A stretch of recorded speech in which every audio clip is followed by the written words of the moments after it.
Comment sont cultivés les légumes qui se retrouvent dans nos assiettes? Kadou Romenki s'est intéressé à la question de la préparation du sol à la récolte, du transport à l'étal sur le marché. Elle a suivi le parcours de la production maraîchère qui contribue à l'économie nationale. Suivons ce dossier préparé pour nous par Drissa Traoré, Bourema Kane et Kadou Romenki. À quelques kilomètres du tumulte de la ville, ici, seuls les chants d'oiseaux rompent le silence. Un décor paisible où s'étendent des hectares de surface cultivée. Dans ces plaines où la terre respire au rythme des saisons, des hectares sont emblavés chaque année pour répondre à la demande croissante des marchés. Choux, aubergines, haricots verts, laitues, oignons et piments. Ces légumes, avant de se retrouver dans nos assiettes, nécessitent un travail patient et méthodique.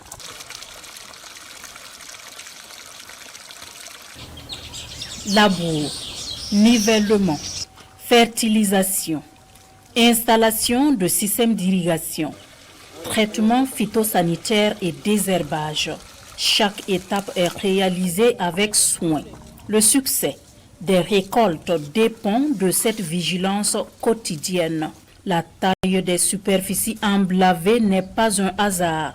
Les cultures sont planifiées en fonction des besoins saisonniers. Actuellement, le marché est inondé. J'ai mis le chou sur une superficie de 0,50 €. Je peux avoir 8 changements de bassin. Le piment, j'ai mis sur une superficie de 0,25 €. Je peux récolter jusqu'à 30 à 45 sacs. En avril-mai, moi, je peux produire sur une superficie de 1 hectare de choux. Et piment, je fais 2 hectares de piment. Aubergine, 1 hectare. Bon, la tomate, je fais 1 hectare aussi de la tomate. Voilà, ça s'étend aussi, le marché est bon, on peut rentabiliser beaucoup. Chaque jour, plusieurs tonnes de légumes quittent ces superficies emblavées et prennent la route des marchés urbains. À leur arrivée, l'effervescence est immédiate. Nous on fait des chargements. Les choux viennent, aubergines, tomates, poivrons. Donc les gens viennent chercher pour aller vendre au marché, petit marché. D'autres voyagent avec les choux là. Derrière chaque légume, sur ces étals bien colorés du marché, se trouvent des heures de travail et la passion de ces hommes et femmes qui nourrissent la population.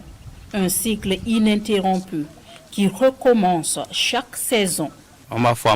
À part les choux qu'on récolte une seule fois, l'aubergine, les piments par exemple, peuvent être récoltés plusieurs fois à condition de bien entretenir les champs.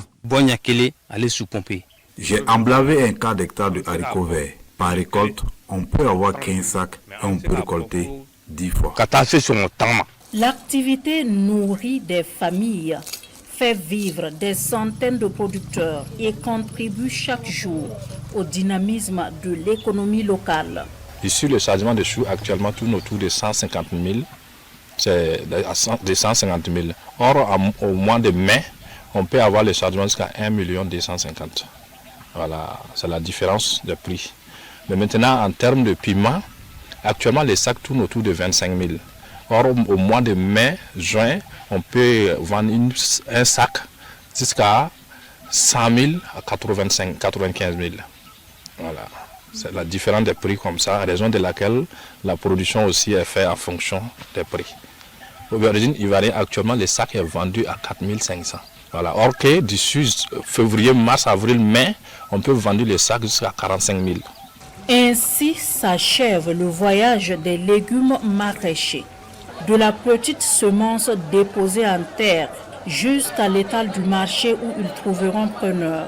Un trajet court en kilomètres, mais long en effort. Un métier qui reste l'un des maillons les plus essentiels de la chaîne alimentaire locale.